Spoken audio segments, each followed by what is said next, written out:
Hello beautiful people. In this guide I will review all Soviet bombers in the regular tech tree. Hope you enjoy.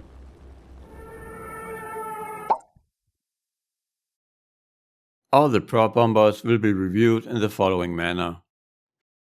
First I'll make some short remarks about the bomber, then there will be a pros and cons section, followed by a look at the bomb load and the armament.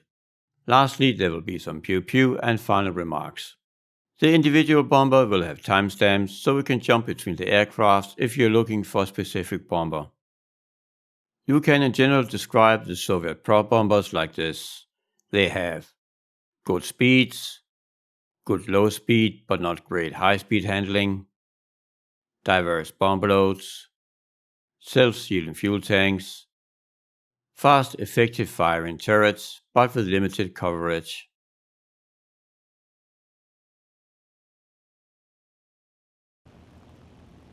The SB line of bombers have 4 different versions ranging from battle rating 1.3 to 2.7. They all share the same defensive armament, but the power of the engines increases over the versions and so does the bomb load. The last SB at battle rating 2.7 is quite fast and can carry 3 times the ordnance of the first SB. This segment is about the very first of the SB line, the SB2M-100. Let's look at some of the pros and cons. Some of the pros. Fast. With a top speed of over 420 km an hour, the SP can outrun a lot of the bi- and monoplane fighters it can face. The bomber reaches a top speed at 4,000 meters, and since you spawn at 3,500 meters, reaching 4,000 meters takes very little time. Wings rip at 550 km an hour, limits for combat, takeoff and landing flaps are 315, 309 and 280 km an hour respectively, and those numbers are fine. Defensive armament. The SP has fast firing defensive armament, but I'll come back to that later. And some of the cons. Flight characteristics. The SP handles pretty bad at speeds, and with that comes bad turn and roll rates. The stat sheet says 24 seconds for turn time, but in order to get just close to that number, you need to get below 280 km an hour. Any faster and the SP behaves like a school bus. So any high-speed maneuvering with the SP are very slow and tedious. And also in dives at speeds, the SP is very difficult to recover. Poor bomb load. And I'll come back to that in just a second. Armor protection. Only the pilot's seat has a little armor protection, the rest of the crew has none. Nose over. You have to be very careful with any braking once on the ground. Even holding down the key for a second will lift up the tail, and even worse, when almost standing still, you can still nose over with holding down the braking key. So the best option here is to bleed off as much speed as you possibly can before touching down. And then, if you can, not use the braking key at all.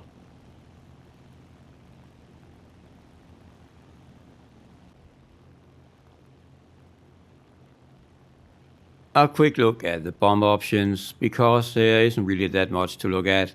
You can either carry 6 100 kg bombs, a single 500 kg bomb, or 2 250 kg bombs. I suggest that you only use the SB as a hit and run bomber, so once you have the 500 kg bomb unlocked, just use that one and don't look back. The 500 kg bomb also has 325 kg of TNT in it, and that is the most of any of the bomb loads.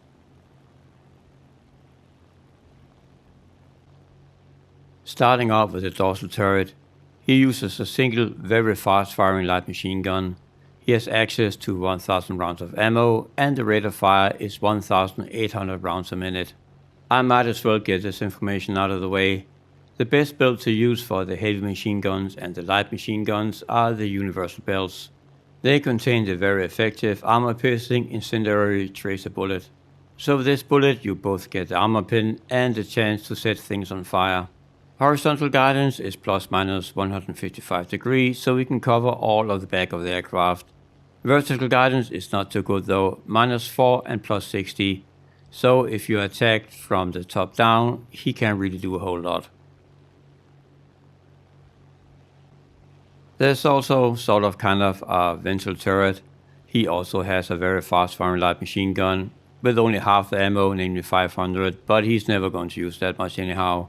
His horizontal guidance is somewhat limited with plus minus 30 degrees. Vertical guidance is not much better with minus 40 and plus 10. The last, but definitely the most interesting and effective turret is the nose turret. He has access to 2 light machine guns with 960 rounds each. Horizontal guidance is sadly somewhat limited with minus 35 and plus 25 degrees, and vertical guidance is even worse, only plus minus 15 degrees. So even though the range of motion of the turret is rather limited, it can be very effective and probably the most fun thing you can do and use on this aircraft. With its firepower, you can surprise fighters wanting to do a head-on with you, or you can go chase other slower moving bomber aircraft. Depending on which kind of map you are on, you can either destroy a single base or 2/3 of one. On maps with 4 bases, you usually cannot destroy a single base on your own with a 500 kg bomb. But what you can do is deliver the bomb or bombs very fast. Faster than most fighters can reach your altitude. And with the bombs dropped, you can return even faster to get another bomb load. You can use the SB for ground pounding with the 6 100 kg bombs, but I would not recommend it. The dive is usually fatal since the SB locks up around 400 km an hour, and it is very difficult to recover. As I said earlier though, once you are below 280 km an hour, the SB handles much better in turns etc. But at this low battle rating, everything will of course run circles around you.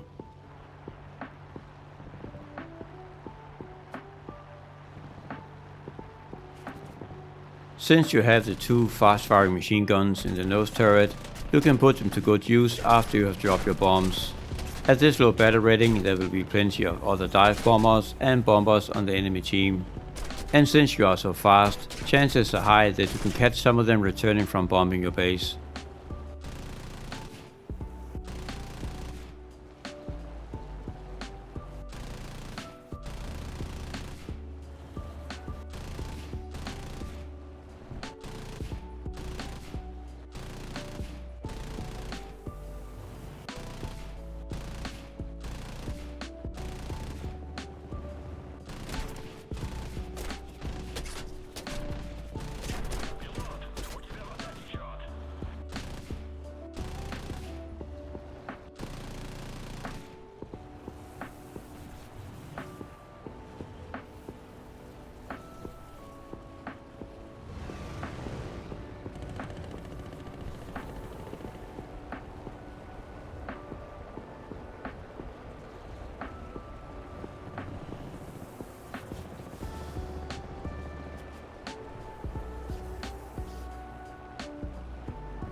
The Yak-4 has a close cousin in the Yak-2. The Yak-2 is designated as a strike aircraft, has no rear gunner, but cannons and machine guns, and a lighter bomb load. Both Yaks share the same airframe, but the Yak-4 is an upgrade with stronger engines and is a proper bomber.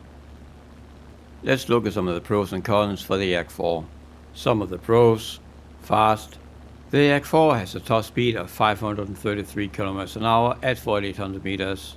That top speed is great, but a little irrelevant since you have no business being at that altitude in the first place. Still, for any bomber, especially at battle rating 2.3, 533 km an hour is very fast. It also has high wing rip speeds with almost 700 km an hour, so you can dive to increase distance to a baddie or even lose them. Armament. Besides the rear gunner, the Yak-4 has a single forward firing machine gun. It's always nice to see bombers being able to go on the offensive if needed. Landing. The Yak-4 is very easy to land. You can basically hit the brakes right after landing without fear of nosing over and thereby get airborne again faster. And some of the cons. Flaps. The Yak-4 has no combat flaps and no takeoff flaps, only landing flaps. Bomb load. You only have a single bomb load with no other options available, but I'll come back to that in a second. Armor protection. Only the pilot's seat has armor protection, the gunner has none. Fuel tanks. The wings are full of fuel tanks, so if you get hit in the wings, there's a good chance that the Yak will catch fire.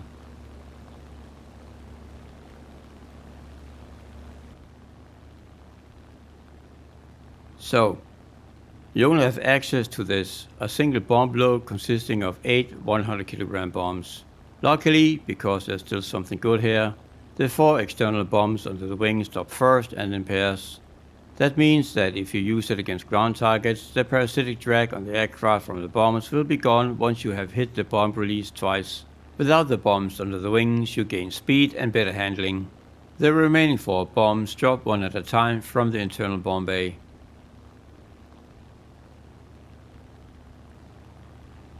The rear gunner has a single fast-firing machine gun with 1000 rounds of ammo. As usual, with only having a single gunner, you can only defend from baddies flying above you or at your own altitude. You have no defense against attackers from below. Luckily, with how the tail is designed, the gunner does not have to worry about a large tail rudder obstructing his view and ability to engage baddies directly behind the aircraft. Horizontal guidance is not impressive with plus-minus 35 degrees. Vertical guidance is better than the DB bomber with 0 degrees and plus 70.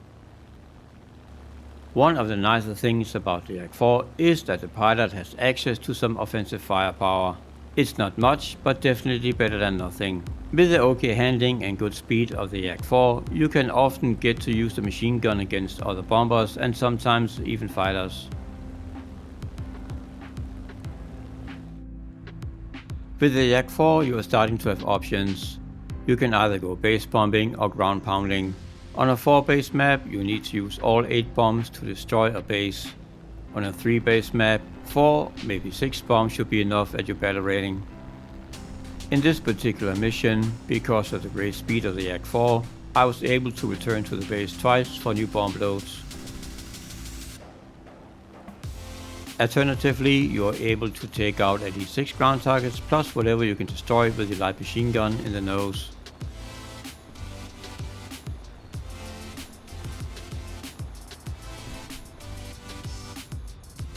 The Yak-4 is also decent in ground RB. At this low battle rating, your speed can keep you alive. Just be mindful that you are not a fighter and you should not start dogfighting. Any turns will bleed off any speed quickly. Use your bombs from altitude to destroy tanks and only attack other aircraft if you have a clear advantage. Otherwise, I suggest that you just run back towards your base or head towards some friendly anti-aircraft units.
At battle rating 2.3, we find the AR-2.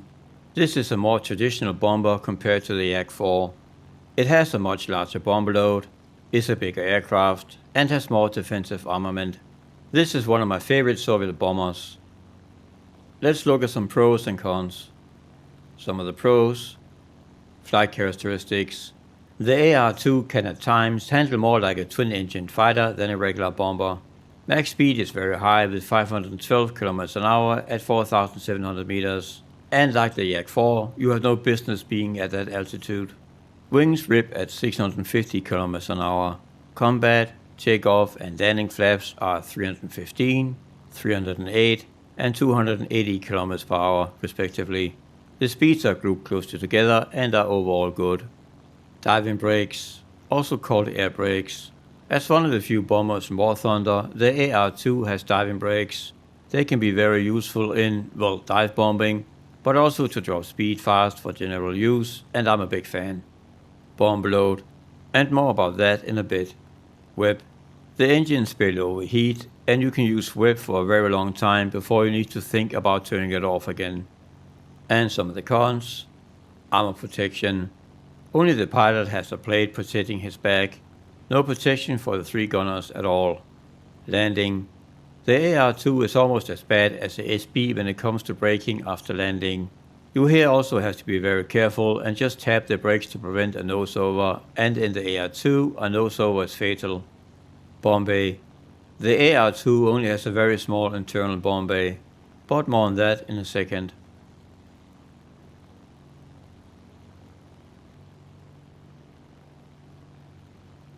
Here you have the first bomber with a really good selection of bomb loads. It ranges from 3 500 kg bombs to 10 100 kg bombs. The AR-2 itself has a small internal bomb bay, so for instance if you pick the 6 250 kg bombs, 4 of them will be hanging under the wings, and for the 3 500 kg bombs, 2 will be under the wings as well. And again there's some positive here. The external bombs will be dropped first so you can get rid of the parasitic drag.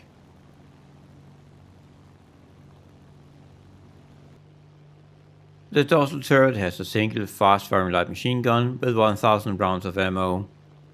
Sadly, the turret's vertical guidance is pretty awful with only plus 40 degrees, which means that if an enemy aircraft dives on you, there's very little you can do. On the other hand, the turret's horizontal guidance is excellent with plus minus 90 degrees. The AR-2 also has a ventral turret, and the turret uses a strange inverted U-boat's periscope in order to aim the gun with. Horizontal guidance is pretty good with plus 40 degrees, but vertical guidance is not as good with plus minus 30 degrees. So between the two turrets, the AR-2 is protected okay in the horizontal plane, but most definitely not in the vertical.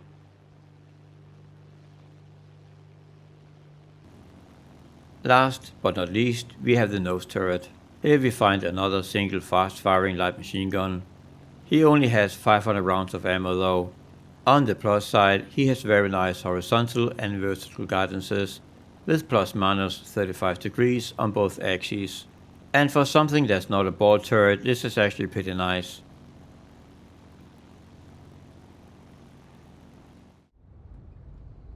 When using the AR-2 to bomb bases with, use the 3 500 kg bombs.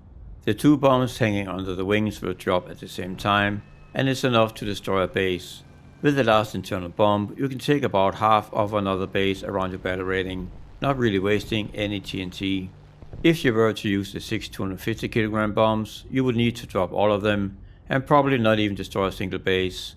Each of the 500 kg bombs contain 325 kg of TNT, while the 250 kg bombs only have 122 kg of TNT in them. After you have dropped your bombs, the AR-2 becomes highly maneuverable, and sometimes you can outturn heavy fighters and definitely twin-engine fighters. That means you can fend them off for a very long time, maybe get some pot shots here and there with your turrets and keep them at bay. Hopefully until you get some help.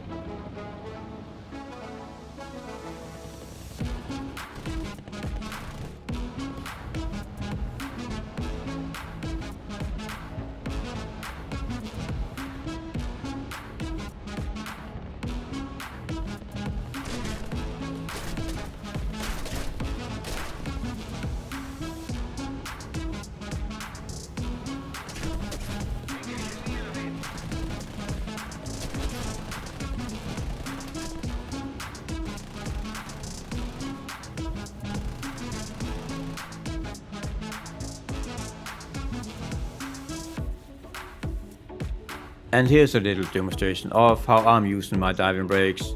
I mostly use them so I can dive very quickly towards the landing strip, slow down quickly for a very fast landing.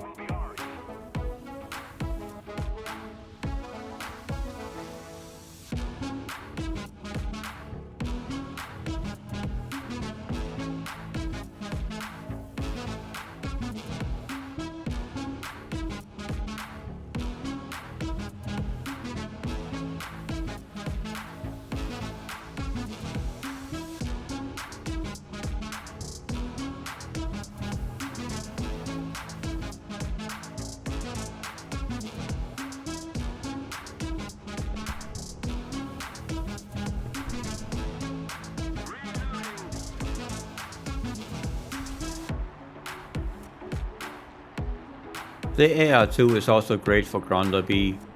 My preferred bomb load is the 6 250 kg bombs, and that gives you 4 bomb drops. But of course you can also use the 3 500 kg bombs, but here you only get 2 bomb drops.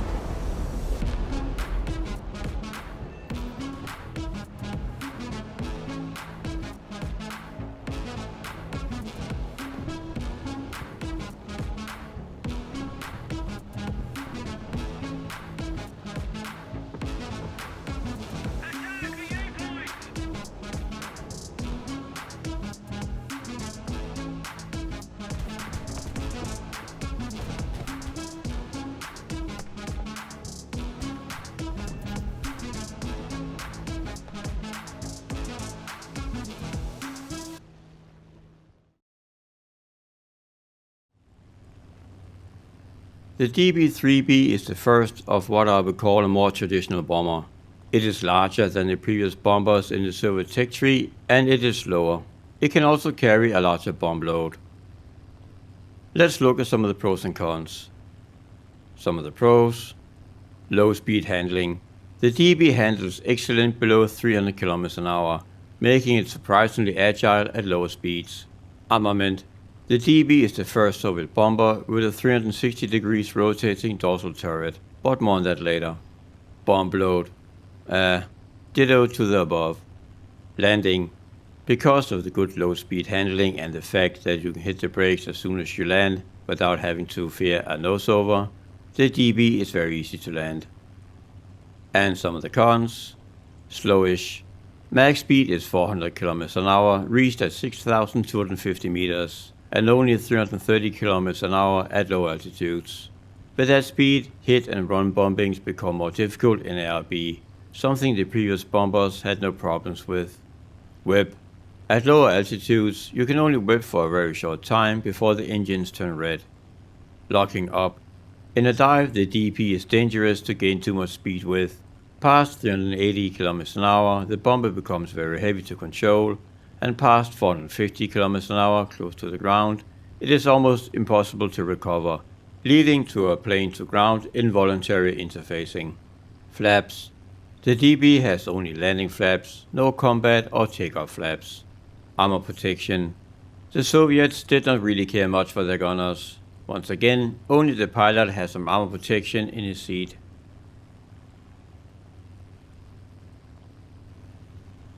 The DB has so far the heaviest bomb load of any of the Soviet bombers, and a very diverse bomb load to boot. You can even drop a torpedo. The largest bomb load, with the 2 500 kg bombs and the single 1K bomb, is usually the preferred bomb load. The good thing here is that all the bombs can be dropped individually and not as on the previous bombers where the external bombs were dropped in pairs. I believe mostly because of the instability and the size of the previous bombers. The DB is the largest bomber so far and is a more stable platform. But with the largest bomb load all being external, of course comes a lot of parasitic drag.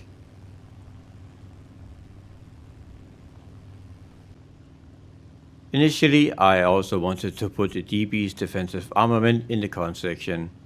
This is mostly due to the oppositions you're going to see. At 2.7 you're seeing a lot more aircraft with heavy machine guns and 20mm cannons starting to appear. And the single light machine gun you'll find in all of the DB turrets is really starting to show its lack of firepower. But on the other hand, this is the first time you see a really decent turret on a Soviet bomber. The turret can rotate 360 degrees, Vertical guidance is also very nice with minus 45 and plus 85 degrees.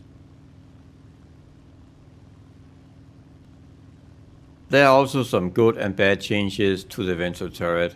The turret's horizontal guidance is pretty awful with only plus minus 15 degrees.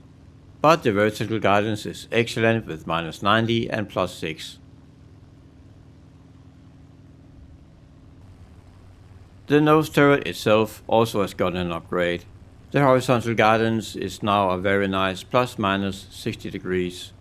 Also the vertical guidance has gotten an upgrade, minus 52 and plus 58, and that is really nice. So when we're talking about firepower, the DB has not gotten an upgrade compared to the previous bombers, but the range of motions of the turrets definitely have. There are of course the blind spots, but definitely an overall improvement. With a heavy bomb load of 2 500 kg bombs and one 1000 kg bomb, you can comfortably destroy 2 bases at your battle rating. A single 500 kg bomb takes about 60% of a base on a 4 base map around your battle rating. Hit and run bombings are not nearly as successful as with the previous bombers. The DB is a lot slower with maximum 400 km an hour at an altitude you most likely will never reach anyhow. This also means that if you are on a larger map in ARB, the enemy fighters will already be at or even above your altitude when you arrive over your targets. This is the first taste of the more traditional way of playing a bomber, where you need to be careful on how you approach targets. This also means that the DB is the first Soviet bomber where side climbing to altitude before heading directly towards the enemy base is a valid strategy in order to survive.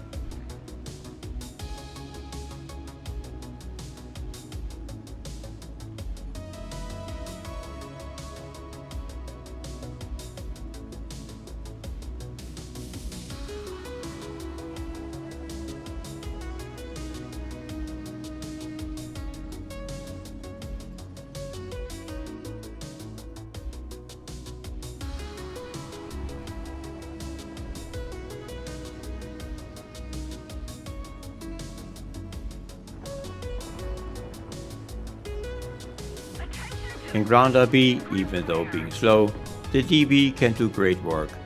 The 500 kg bombs make a pretty big bang, and the 1K bomb throws shrapnel in a large area, so there's a good chance to get multiple kills with one bomb and a bunch of vehicles marked. The more altitude you can keep, the better. The larger bombs give you the ability to miss the target at some distance and still get a kill, while the altitude keeps you a little safer.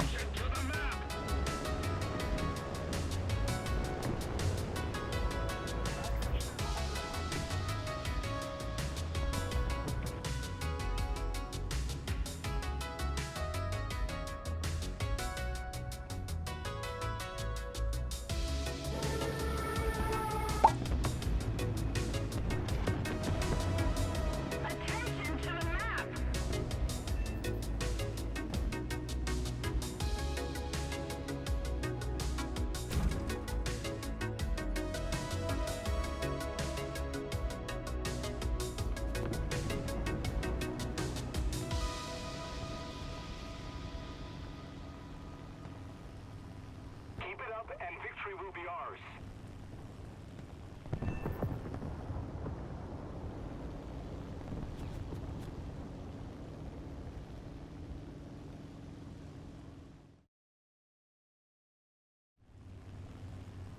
The IL-4 is almost a copy-paste from the previous DB-3B. It is a small upgrade in some aspects, while being worse than the DB in others. So because of that, the IL-4 review will be pretty short. In the pros and cons section, I'll just mention the upgrades or downgrades from the DB. This is in order to not make this redundant, so for a full review, hop a chapter backwards. So let's look at a few pros and cons. The two upgrades. Armament. With the IL-4 we see the first heavy machine gun in a turret, but more on that later. Armor protection. The crew protection has gotten an upgrade. Believe it or not, the IL-4 has a steel plate in the rear of the aircraft which potentially can protect the rear gunners. And the single con, also armament. The nose turret had its guidances severely reduced because it's another design from the DB-3B. The bomb loads are identical to the DB-3B, just pick the two 500 kg bombs and the 1K bomb and off you go. The biggest upgrade the IL-4 has over the DB is right here. The dorsal turret now has a heavy machine gun instead of the previous light machine gun. Unfortunately, you don't have a lot of ammo, only 230 rounds, but at least you have access to good ammunition. And that is the armor-piercing incendiary tracer bullet. With this bullet you have a lot of armor pen and you can set stuff on fire. So pick the universal build and don't look back. And since we're here, I might as well mention the guidances. You can rotate the turret 360 degrees. Vertical guidance is -40 and +55 degrees. And that is quite a bit less compared to the DB. They have the same turret, but I guess it's more cramped with this bigger gun.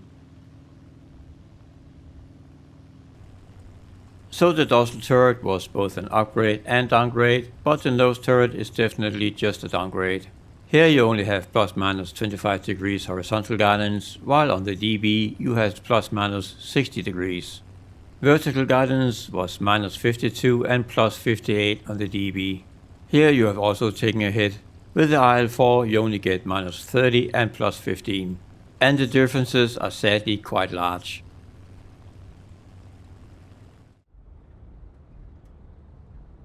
The playstyle of the IL-4 is identical to the DB-3B, and the performance is pretty much the same, and so is the bomb load. At battle rating 3.0 the bombs have exactly the same effect on bases as 2.7. Drop the two 500 kg bombs on the first base, and the 1K bomb on the second, and try to get back home. And please notice I said try.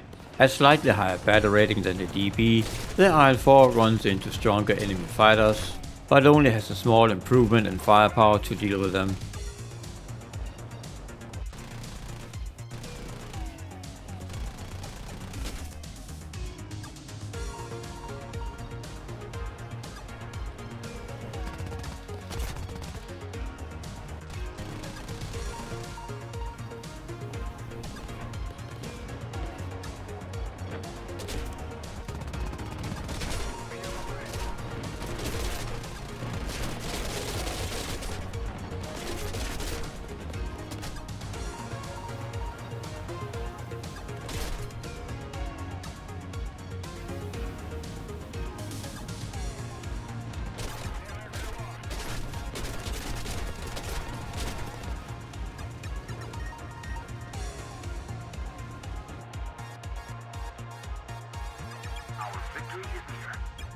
In ground derby, just as the DB, use the two 500 kg bombs and the 1K bomb to spread out some shrapnel and overpressure goodness.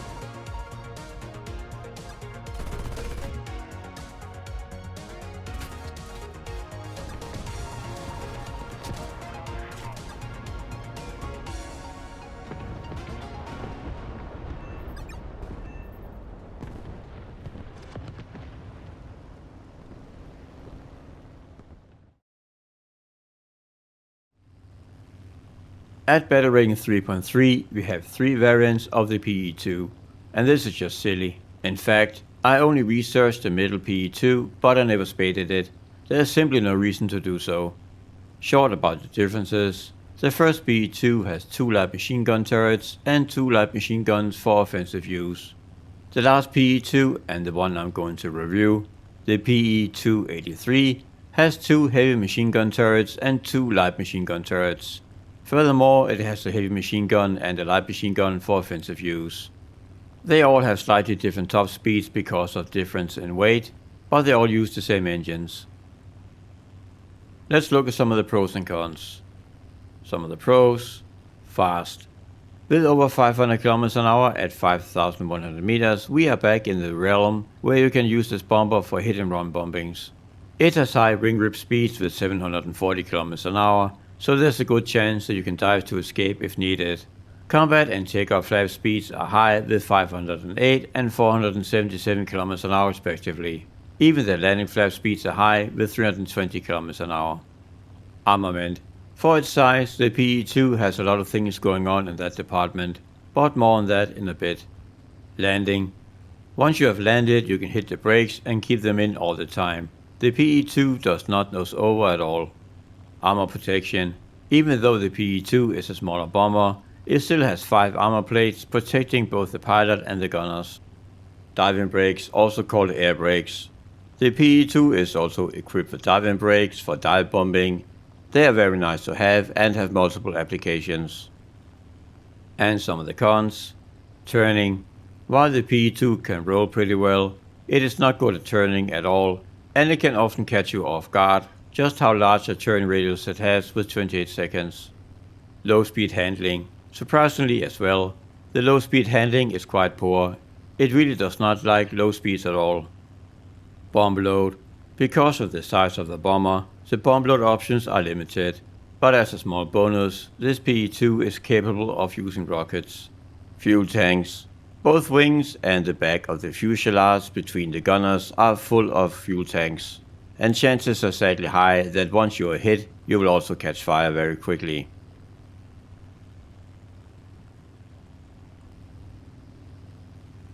The PE-2 has a small internal bomb bay, only able to contain the 100 kg bombs. Any larger bombs have to be hung under the wings. The bomb load options range from 2 500 kg bombs to 6 100 kg bombs. In my opinion, the only good options are the 2 500 kg bombs or the 4 250 kg bombs. Alternatively, you can also use rockets. You have the RBS rockets with armor-piercing warheads or the RS rockets with more TNT content. In case you're interested, I have made a guide video about how to best use unguarded rockets, and the link is right up there in the top right corner.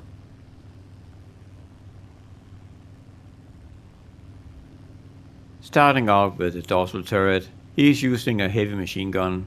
Horizontal guidance is okay with minus 45 degrees and plus 43 degrees. Vertical guidance, however, is not very good. It's just plus 2 degrees and plus 43 degrees. Which means that if somebody dives upon you, you cannot defend yourself. As a small plus, he does not have any large rudders obstructing his view. To help defend from side attacks, we also find 2 waist or beam turrets. It is pretty unusual to find such a position on such a small bomber. You have a light machine gun mounted on either side of the fuselage, and they actually have a pretty good horizontal guidance with plus minus 45 degrees. Vertical guidance is also pretty good with plus minus 30 degrees. Unfortunately, they don't have a lot of ammo, only 225 rounds. But again, if you have to use them, you're pretty screwed.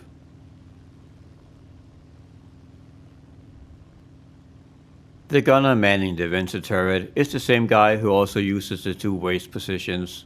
So in the heat of battle, he's a super busy guy. This position also has a heavy machine gun. As per usual for a position like this, the guidances are pretty poor. Horizontal guidance is only plus minus 25 degrees, and vertical guidance is minus 60 and plus 2 degrees. The PE-2 has 1 light and 1 heavy machine gun in the nose. Although it is not the most powerful armament out there, the heavy machine gun is very effective, and you can for instance go bomber hunting before or after you drop your own bomb load. It also means that you have a chance against fighters in a pinch.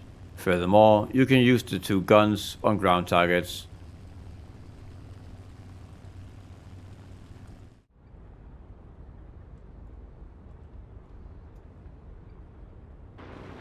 The PE2s are great for hit and run bombings, and I don't think I've ever been caught before delivering the bombs onto a base.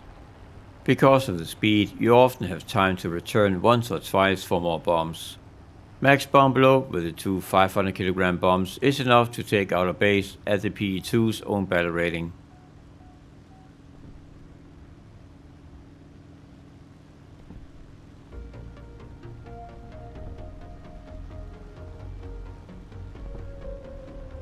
Allied forces have captured a zone. Attention to The PE2s are even better in ground RB.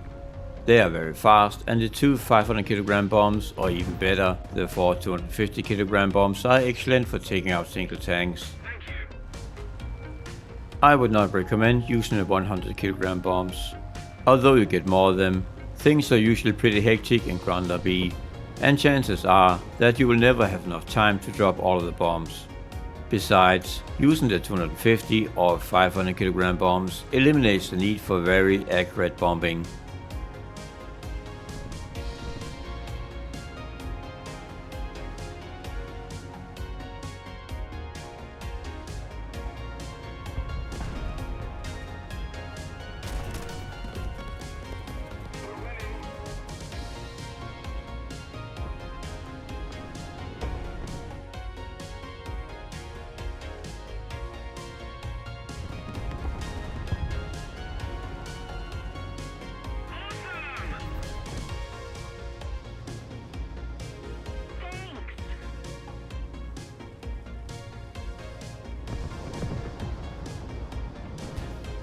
You can also be adventurous and try to use the rockets. They are both quite effective if you hit. When in doubt, go for the IS rockets. They have less armor pin, but their warheads have much larger TNT content compared to the armor-piercing RBS rockets.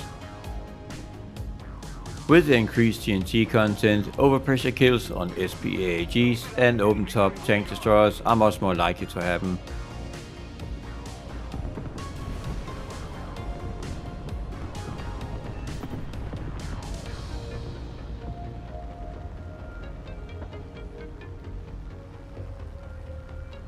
Because of the bomber's low speed handling and turn radius, I much more prefer using bombs over the rockets.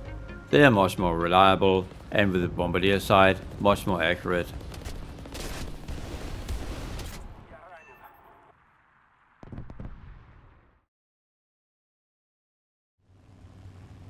At Battle Rating 4.0, we have the first heavy or long range bomber.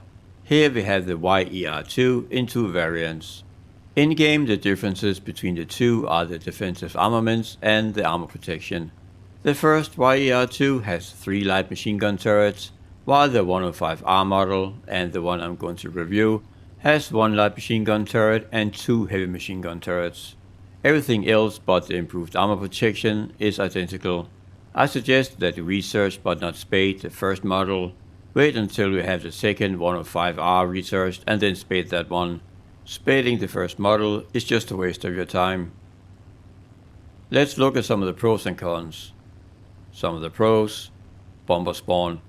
Since the YER2 is a long-range bomber, you have the benefit of spawning at 4500 meters. The bomber's max speed of 445 km an hour is reached at 4000 meters, so luckily you do not have to climb in order to reach that speed. Bomb load. The bomb load of the YER2 is so far the largest of any Soviet bomber, but more on that later. Web. You can use web for a pretty long time before the engines start to overheat. Armor protection. Both pilots and the 2 rear gunners have armor plates to help them survive some light machine gun rounds. And some of the cons. Flight characteristics. Turn time is almost a full minute with 47 seconds, and that is pretty awful. But it does not feel like 47 seconds though. Roll rate is non-existent, and so is the rate of climb. Although the bomber is super heavy, it does not as such have any nasty surprises. It's just very slow in everything it does. With the largest bomb load, the 2 external 1000 kilogram bombs slows down the bomber to about 330 km an hour because of parasitic drag. That also makes it slow getting over the enemy bases in the first place. Once you drop the 2 bombs, you gain about 70 km an hour in speed. Fuel tanks. There are fuel tanks everywhere in the wings and along the back of the plane, from just behind the cockpit and almost all the way down to the dorsal turret position. It nearly does not matter where you get hit, there's a good chance that the YER-2 will catch fire. Armament. For a long-range bomber, only to have 3 defensive machine guns is pretty bad, even though 2 of them are heavy machine guns.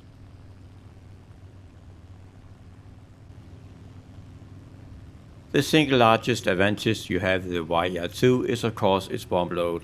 There's a huge difference between the smallest and the largest bomb load. With the smallest bomb load of just 12 50 kg bombs, you just release over 300 kg of TNT, while with the largest it's 2.2 tons. Maximum bomb load is with the 4 500 kg bombs and 2 1000 kg bombs. At your own battle rating, a single 1000 kg bomb can destroy a base. And as a plus, you release the 1000 kg bombs one at a time. So if you are lucky and find yourself at the right battle rating, you can destroy 4 bases. This dorsal turret looks like it's a different design from the previous rotating one. It has more room in it. That also means that the heavy machine gun has a better vertical guidance with -30 and +80 degrees. Horizontal guidance is of course 360 degrees. And because of the bomber's split tail design, the gunner does not have to worry about a large rudder obstructing his view and aim. Although the ventral gunner's position looks super uncomfortable, the guidances are really not that bad. Horizontal guidance is +0 and +50 degrees, while vertical guidance is ±40 degrees. The single light machine gun we find in the nose. The horizontal guidance is very bad with ±26 degrees, and the vertical guidances are actually even worse with -23 degrees and +26 degrees. So the nose gunner is very restricted in what he can defend against.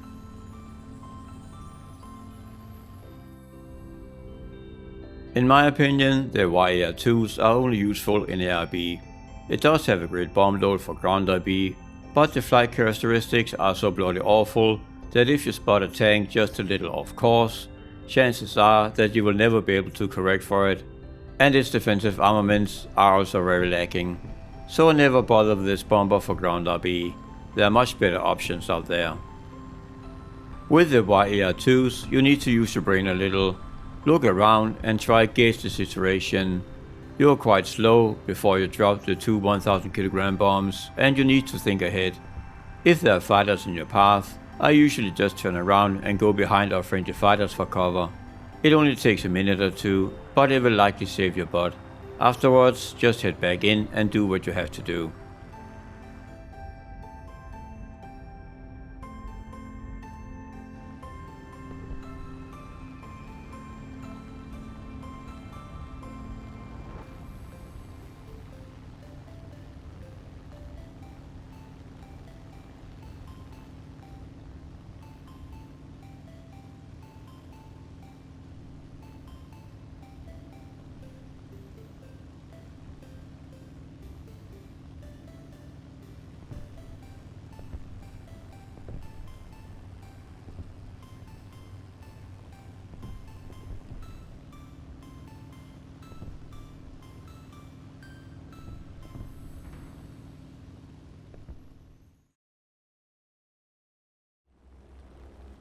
At battle rating 4.3, we find the probably most iconic Soviet bomber, the PE-8. The jump from the YER-2 at 4.0 to this heavy bomber is pretty big. It's a completely different beast. It has a massive defensive armament upgrade over the YER-2 and can carry the infamous Fab 5000 bomb. Let's look at some of the pros and cons. Some of the pros. Armament. The PE-8 is the first large Soviet bomber that can really defend itself against fighter attacks, but more on that later. Bomb load. As just mentioned, the PE-8 can carry the single largest bomb in the game so far and has also a good variety of bomb loads. Survivable. The bomber can take a lot of punishment and still limp back home. Low speed handling. The PE-8 handles surprisingly well at lower speeds. Sure, it's heavy, but it does not give you any nasty surprises. And some of the cons. Large target. This bomber is very popular to bring out, and it is easy to recognize because of its size. Players know what the PE-8 can bring, so usually it attracts a lot of unwanted attention. Flight characteristics. The bomber is slow with only 422 km an hour at 5,900 meters. It also has a large turn radius and unimpressive rate of climb. Because of the large wings, the PE-8 has a tendency to wobble when you change directions, and it takes a little time before it settles. Armor protection. Only the pilots, and oddly enough the wing turrets, have some armor protection. The much more visible rear and dorsal turrets have no armor protection at all. Fuel tanks. The large wings have large fuel tanks. Enough said.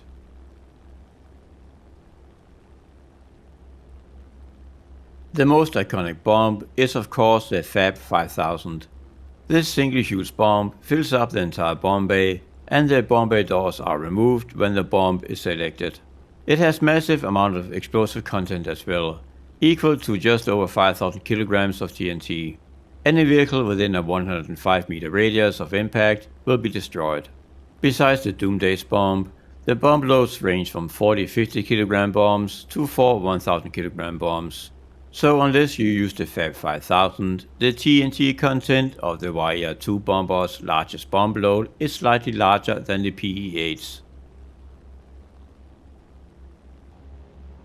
Since this is the first Soviet bomber with a proper rear turret, let's start the two of the turrets there. The Soviets were not playing around either. Here we find the first 20mm cannon in a turret. You only have 230 rounds, but it should be enough, and a single hit is definitely enough to destroy a chasing fighter.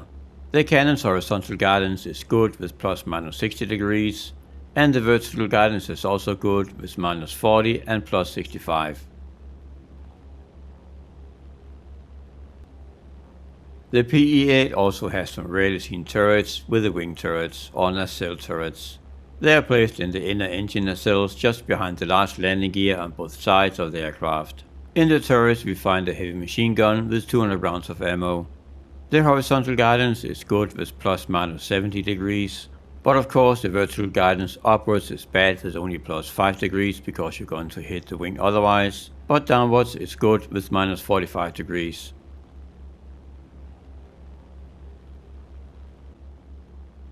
In the dorsal turret we find another 20mm cannon. Because of the hump behind the turret, he can rotate the turret 360 degrees. But he can cover 100 degrees in either direction, and vertical guidance is plus 65 degrees. Sadly, he has a very large rudder in his line of sight he has to deal with.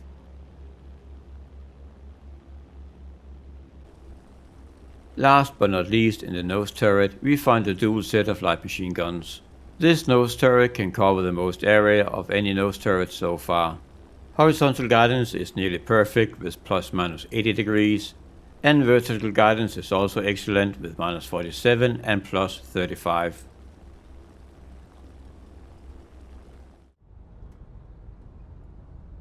Whenever you use the PE-8 in ARB, using the Fab 5000 on a regular base is a huge waste. Only 20% of the content or less will be used to destroy a base. The rest is wasted and you have to return to base to rearm. For attacks against bases, you're much better off using either the 1000 kilogram bombs or the 500 kilogram bombs. You can also have some carpet bombing fun with the 100 or 50 kilogram bombs. If all the bases are destroyed and only the airfield is left, then you can use the Doomsday bomb to great effect. Then the entire 5000 kilograms of TNT equivalent explosive content can be used.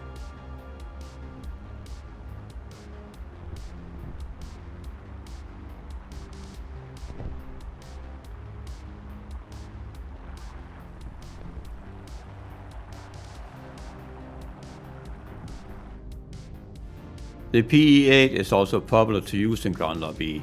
99% of the players using the bomber just pick the Doomsday bomb. I'm really on the fence about the Fab 5000. On one hand, it is pretty entertaining to use and be on the same team with somebody using the PE-8. On the other hand, it really sucks being on the receiving end. Part of my resistance against the bomb is how stupidly easy it can be to wipe out multiple player vehicles with just tossing the bomb in the general direction. It takes no skill whatsoever and can completely switch a losing game into a winning one with just one click, and I think that's a mistake. There is also a big chance that the large bomb blast will kill friendly players. I have seen several times that using the bomb auto-kicks the user, since the team kills at least 3 other players, as well as killing enemy player vehicles.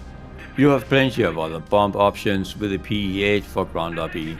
Using the 1000 kg bombs or 500 kg bombs can often give much better results, and you don't have to return to base after just one drop.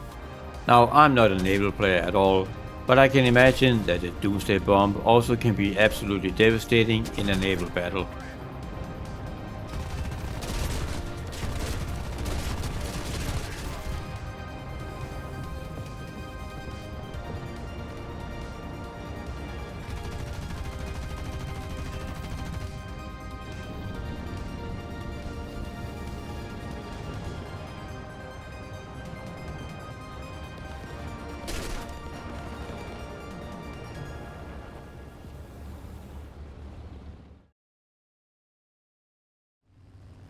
Now I will skip the next 4 bombers since they're just upgraded copies of bombers I have already reviewed in this video.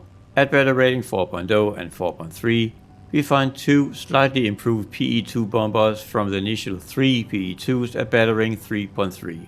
Out of the total 5 variants, 4 of them have identical bomb loads. The only difference between those 4 and the very first variant is that it cannot use rockets. Now the very first variant has 2 light machine gun turrets and 2 offensive light machine guns.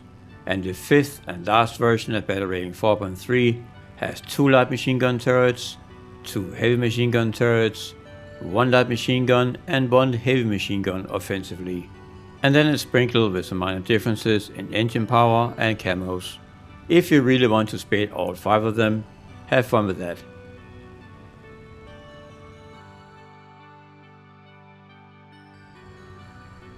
The next set of upgrades are with the YER2s.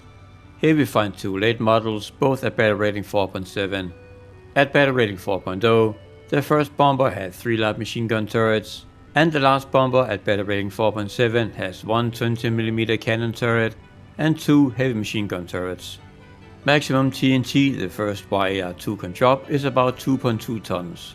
The last model at battle rating 4.7 can drop 2.7 tons of TNT. And that is basically it.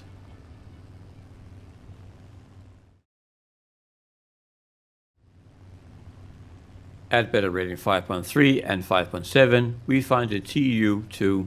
All 3 variants have the identical bomb loads and engines. In fact, on the stat sheet, they all have identical performances. The only differences are in the defensive armaments and some smaller differences in the horizontal and vertical guidances of the guns. The TU2S, which I'm going to review at battle rating 5.3, has 3 heavy machine gun turrets, and the last TU at battle rating 5.7 has 2 heavy machine gun turrets and 1 20mm cannon turret. Let's look at some pros and cons. Some of the pros. Fast. The TU2 is very fast for a bomber with 547 km an hour at 7,300 meters. But getting up to that altitude is not worth it. It's plenty fast at 5 or 6,000 meters. The bomber has high ring rip speeds and the flap speeds are also very good. You can even put down the landing gear at almost 400 km an hour. Armament. For the size of the bomber you have effective defensive and offensive armament, but more on that later. Bomb load. Again, for the size of the bomber you have a decent amount of options, and more on that in a bit. Armor protection. The pilot and the gunners are protected with a total of 9 armor plates. Whip. The engines can almost whip indefinitely. And some of the cons. Fuel tanks. There is a lot of fuel tanks across the wings and back of the TU2. The bomber catches fire easily, but it has a fire suppression system that quickly stops the fire. But it only works twice, and it seems like every time you get hit, you start to burn. Not a fighter. Something that is needed to be kept in mind is that the TU2, despite looking like a twin-engined heavy fighter, is still a bomber, and with that comes poor turning capabilities. The bomber also loses energy very fast on turns. Low speed handling. The TU2 does not like to fly slow. It becomes very heavy to control, and it also has high stall speed with 175 km an hour. something to keep in mind while landing.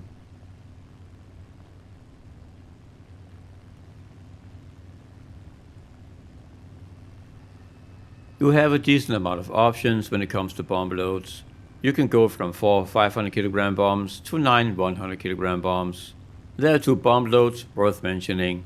The 2 500 kg bombs and the 1 1000 kg bomb and the 4 500 kg bombs. A nice thing is that all the bombs can be dropped individually. This time starting with the ventral turret. The heavy machine gun has a very poor horizontal guidance with ±20 degrees. On the vertical side it's a little better, -50 and +5 degrees. Moving up the back, we find the first of 2 dorsal turrets. Horizontal guidance is -110 degrees and +80 degrees. Vertical guidance is a very nice -10 and +62 degrees. Just behind the pilot we find the second dorsal turret. His horizontal guidance is -42 and +40 degrees. Vertical guidance is 0 and +40. So this turret's range of movement is not nearly as good as the previous dorsal turrets. Lucky for the pilot, he also has some 20mm cannons to play with. Although he does not have a lot of ammo, only 150 rounds for each cannon.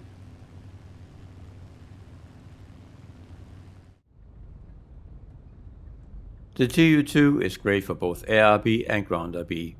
In ARB you can with the 4 500 kg bombs destroy 2 bases on the traditional 3-base map.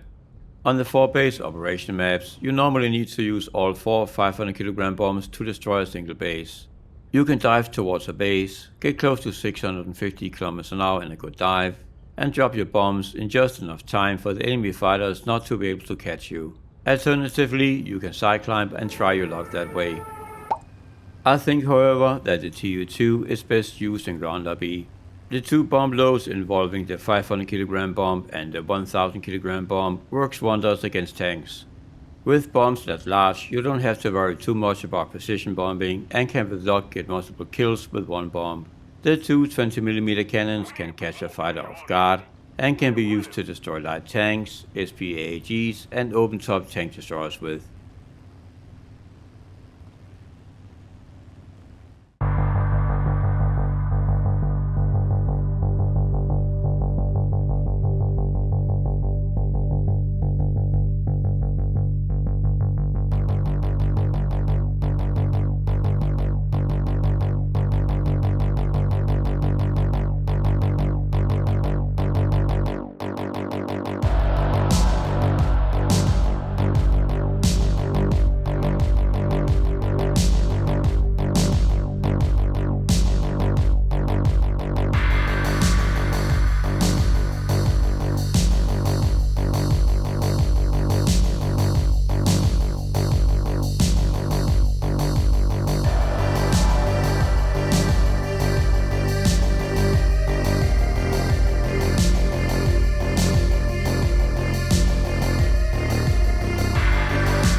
We are now at the end of the line with the Tu-4.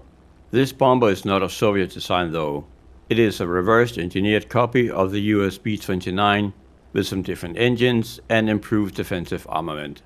Unlike the B-29, which sits at battle rating 7.3, the Tu-4 is found at battle rating 8.0, and that makes a huge difference since 99.9% of the time you will only face jets with superior speed and weaponry. Let's look at some of the pros and cons. Some of the pros: bomb load. The Tu-4 can carry the largest bomb load of any prop bomber in War Thunder, but more about that in a bit. Armament. The bomber has a total of 10 23mm cannons for defense, but more about that later. Space. If played correctly, you can almost go to space and see your house from there. Silver Lions. If you are so extremely lucky to drop all your bombs, survive and win the match, you can earn a good amount of silver lions. Go chase that high. And some of the cons. Flight characteristics. At battle rating 8.0, the Tu-4 seems like a prehistoric monster. It is huge, heavy and slow. The bomber is a beast to control. Everything seems to move in slow motion, and if you try to fight it, you will get punished, so don't even try. Landing. If you get touched by the Divine and manage to survive your bombing runs, bringing the Tu-4 down from space takes a lot of time, and the bomber does not want to drop the last altitude before landing. You almost have to force the bomber down, which can lead to crashes if you're not careful. I strongly suggest that you take the Tu-4 and practice with it in custom battles, before you start losing your silver lions and sanity in online battles. Battle rating.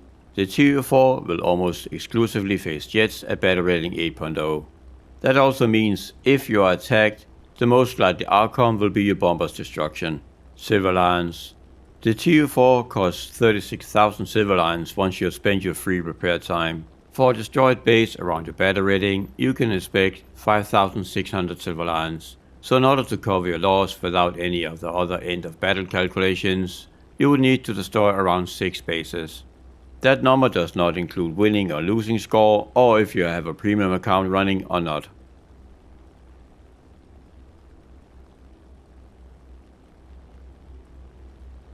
The Tu-4 has the largest bomb load of any prop bomber in War Thunder. You can drop a massive 6.5 tons of TNT, although the in-game score screen says differently, it says over 7 tons. You may think, looking at the bomb loads, that the 8 1,500 kg bombs would be the largest bomb load, but it contains 5.6 tons of TNT. The largest bomb load is the 2,500 kg bombs. That load contains 6.5 tons of TNT. So if you want to use the Tu-4 for base bombing, pick the 2,500 kg bombs. Set the bomb series to 4 on the pre-game screen, and off you go. Now you just have to hit the bomb series key once to destroy a base around your battle rating. The rear turret's guidances are surprisingly limited, with only 30 degrees plus minus on all axes.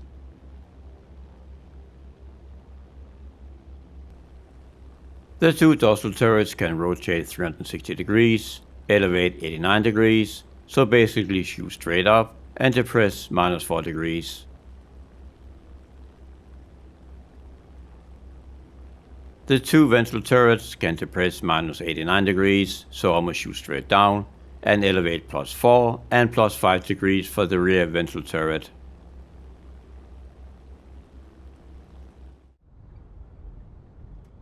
Playing the Tu-4 is just like playing the US B-29. It takes a lot of patience and a certain lifestyle almost.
more pressure on the enemy. They're winning. Need cover!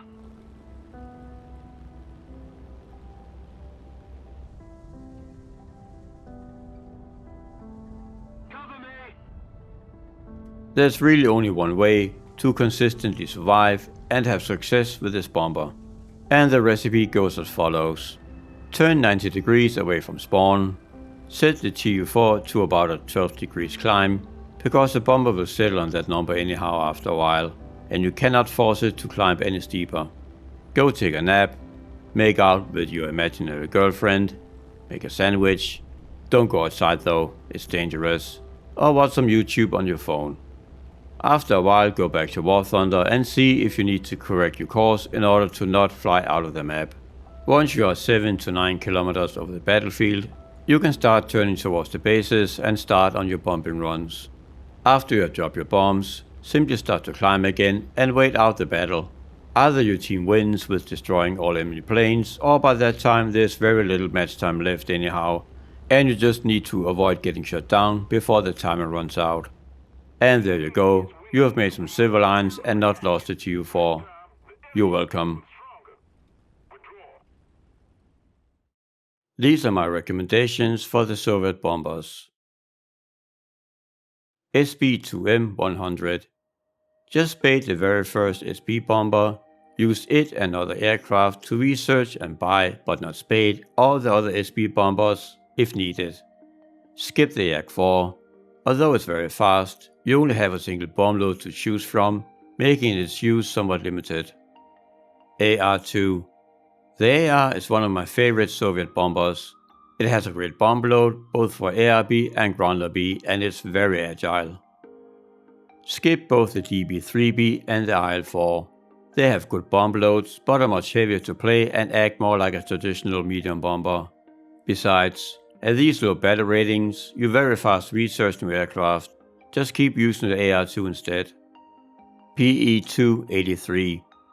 Here I would research and buy, but not use the two first PE-2s. Wait until you get the third and last one of them and then use that one. And talking about them, I would also just skip the PE-2s at battle rating 4.0 and 4.3. There's barely any difference. I would skip all of the YAR-2s. They do have great bomb loads, but they are slow in everything they do and in my opinion not worth it. PE-8. Of course get and play the hell out of the PE-8. It's a great but slow bomber for all use. TU-2S. I really enjoy the TU-2 bomber. Between the 5.3 and the 5.7 versions, there are just some defensive differences. Alternatively, skip the first at battle rating 5.7 and just use the second one. TU-4. As I just said, the TU-4 almost requires a certain lifestyle to enjoy, and if you have that, go for it. Otherwise just ignore it and move on with your life. That was it for this guide. If you liked the video and enjoy the content on my channel, do me a solid and subscribe, like and comment. You can also go the extra mile and support me more directly. All help to grow the channel will be greatly appreciated. Thank you for watching, and until next time, remember to deploy your die brakes. Have a good one.